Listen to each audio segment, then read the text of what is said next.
Am I using the bathroom? So he started really clingy and kind of quiet. I don't know, someone just threw him out of their house when he was younger. I think that's always kind of a fear in his mind. 2 weeks later, we had planned a trip to Montana in this school bus. So we're like, okay, well, this will be a big test to where if we should keep Hank, since we were planning on traveling in a year full time. So if he didn't like the school bus, we wouldn't have wanted to force him to live a lifestyle he didn't want to live. And we went into the bus 2 weeks later, and the first week was a lot.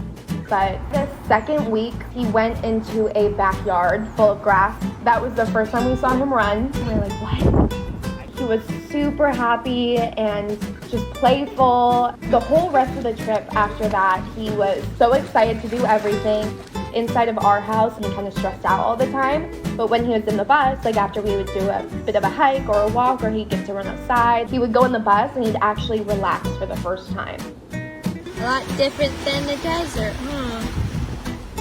After that, him doing something absolutely new, staying in a new place every day, him experiencing all those new things was a constant laugh, and it warmed our heart. I think he really, really started to be himself. We really realized then that Hank loves the bus more than he loves the house. So then we got back to the house, and he would sit in our room and stare at the bus and just bark at it. Hey, honey, we cannot leave in the bus yet. We have to sell our house. I know. We started building the bus, and he would kind of be working in the bus with us. He'd always want to be laying down in the bus instead of being in the nice cozy house. He remembered that bus and what it meant every time we were inside of it. You don't want to leave the bus, huh?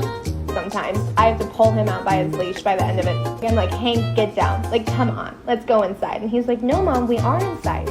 We're in our bus. Our bus is inside. And then poor Hank had to wait because it took us a year to build out the bus. He could be anywhere in the world. It would be inside the bus, doing something because he knows new things always happen there. My favorite thing while we travel with Hank is how much he grows.